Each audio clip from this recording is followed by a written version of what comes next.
Only 5 out of 33.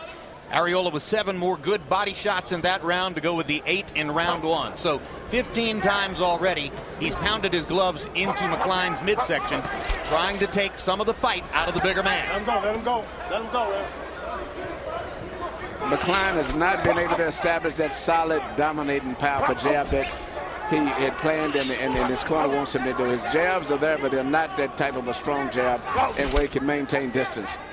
And Arreola is walking right through him and getting close, then he punches.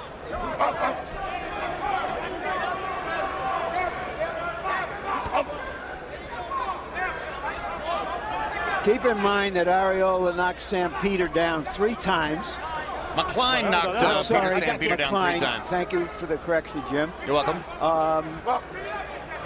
And he's hurt some top guys. He's never beaten the top guys, but he's competed with them.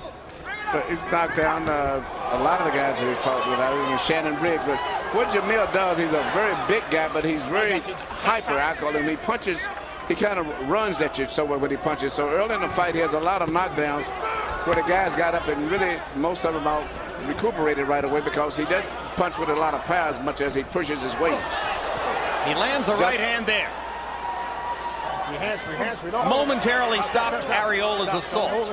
Come on, here we go. But good connects like that have been few and far between for McCline.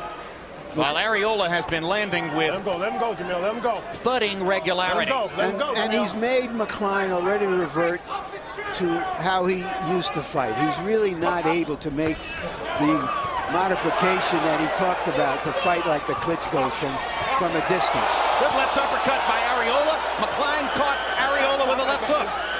Arreola momentarily wobbled by that left hand shot off the gloves of McCline. And McCline now is fighting now. He doesn't have the ability out of legs to create a distance and space. So all he can do right now is to try to punch himself, and that's what he's trying to do.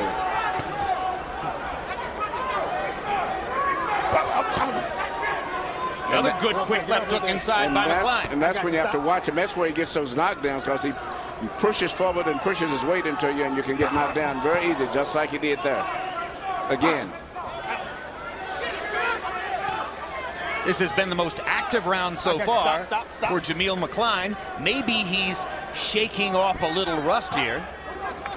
But the fight looks like it's moving in a direction where it would favor Arreola because Arreola is fighting more at the distance and the space that he would like to fight at than McCline. Good uppercut with the left hand by Arreola. He's had 2 of them in this round. McCline trying to land another left, and he does. Clocks Arreola with 2 left hooks in the last several seconds of the round, and that got the crowd excited. Hey. He's trying to let you get off and then catch you unexpectedly, okay? Keep the hands coming back, chin tucked, right? Keep doing as you're doing. Listen to me. As you come forward, I need a little more head and waist movement, Working in behind the jab, you're just walking to him, okay? Working behind the jab. All right, here's a graphic that shows us that when he fought Chaz Witherspoon less than a year ago, Arreola weighed 239. This is the 3rd straight fight. He's well into the 250s. He says he tried to take up some weightlifting. Must have been some heavy donuts. Talk to me. Good? Go. Great.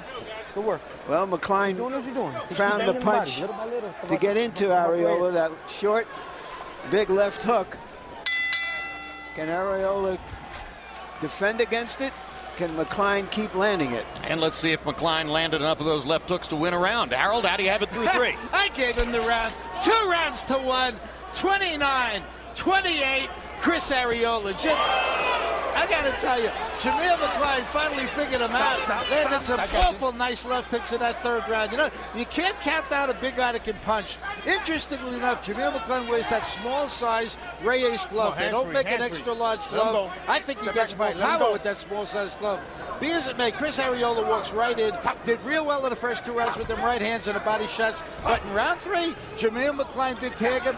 Very interesting fight. 2-1 Arreola. Power punches through 3. According to CompuBox count, Arreola has quadrupled McCline, landing 49 power shots to only 12 for Jameel. But you score it round by round. And the 3rd round was different from the first 2. Now in the first minute of the fourth round, Arreola seems to have settled back into his groove.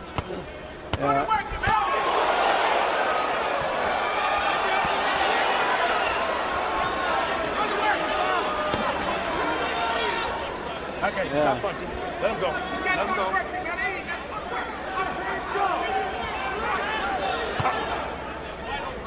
McCline has told us he's in 2 businesses. The way this fight is going, he may be able to give full time to those businesses after tonight. But it's a heavyweight fight, and stuff happens. McCline says that when Don King first called him with an offer for the fight, he turned him down and said, "I'm retired." And it looks like maybe he's headed toward retirement again. This is something that you seldom see as McCline going down. How much does he want it? Does he want to keep going? No, he does not. We very have seldom seen him go down, period. Arreola came to show us that he can be the big-time guy, that he can fight the big guys like the Klitschko's, and he succeeded in what his goal was. Emmanuel, you trained Vladimir Klitschko. Would you fear Chris Arreola? Well, I tell you what, I was so impressed with Chris tonight. He came out, he fought like a very good, exciting heavyweight should fight, and he was the type of guy that would bring Klitschko to the test where he would have to fight. He could not merely hold him off with the jab. And this is what's good to see young, aggressive heavyweights just showing up now. That means that Vladimir's going to have to fight. Here's a look at the knockout, and one of the most impressive elements of what Arreola did is that once McCline found a tactic that gained some purchase for him in the third round, Arreola came out and dominated the fourth round, landing 16 power shots to only 1 for McCline en route to this knockout. But you know, it was such a beautiful variety of punches. He shot punches from underneath, over top, from the side. He did everything in the book perfect. But the main thing you could see in his eyes from the beginning, he was determined that he would not be denied tonight. There is a perception in the sport, Emmanuel, that Vladimir Klitschko does not like all-out aggression, and that a fighter like Arreola, regardless of any style deficiency or even conditioning deficiency, might make Vladimir psychologically uncomfortable. He would make Vladimir have to fight. Vladimir could not get away with just holding a jab to hold him off. And this is what I'm excited about, to see young fighters like this. Most of the guys Vladimir's fought recently have been veteran, defensive, survivor type guys. That would not be the case fighting Arreola. The center of the story is that Chris Arreola is trying to become the first fighter ever of Mexican or Mexican-American descent to win a heavyweight championship, and if he does, he will be a massive attraction in the sport. Let's go to Michael Buffer for the particulars on the knockout. Ladies and gentlemen, here at the Mandalay Bay of Las Vegas, referee Tony Weeks reaches the 10 count. The end comes at 2:01, round 4. The winner by knockout victory, still undefeated and still the NABF heavyweight champion, Cristobal the Nightmare Arreola.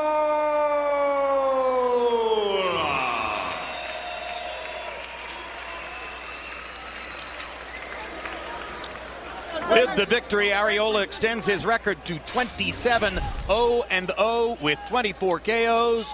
Final CompuBox numbers, he tripled McCline in terms of landed punches. He landed 49% of the punches that he threw. It was an offensively dominant performance for Chris Arreola. Power shots, the real story of the fight, because Arreola basically dispensed with his jab. He landed 65 of 104. 63% connect percentage. In other words, McCline, after the retirement and coming back, was an easy target for Chris Arreola. And the young man from Riverside now stands by with Larry Merchant. Thank you very, very much, Jim. Congratulations, Chris, or do you want to be known as Cristobal? Yeah, Cristobal Arreola. Can't believe I'm here with Larry Merchant. Woo! Larry Merchant. Woo! Thank you very much. I'm happy to be here with you. Give us your take on this fight, what it meant to you, and what you think you achieved. First of all, I want to thank Jameel for coming in this ready to fight, man. He's a tough man. Took good punches and he gave good punches. But I'm just fighting to try to win be the best heavyweight fighter in the world.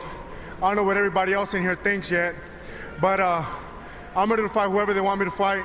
And like I said before, I want to be considered the best so I can fight the best. It means the Klitschko brothers, you know, if they think I'm not ready for them, then here goes another fight. You said to us before the fight that you had to prove yourself, prove your worth. Do you think you proved that you're worthy of that challenge tonight? Honestly, what do you think? I want to ask you, what do you think? Am I worthy? I've thought that for a few fights before, but I want to know because you didn't seem to have convinced yourself. Well, first of all, I want to convince you. I want to convince the fans.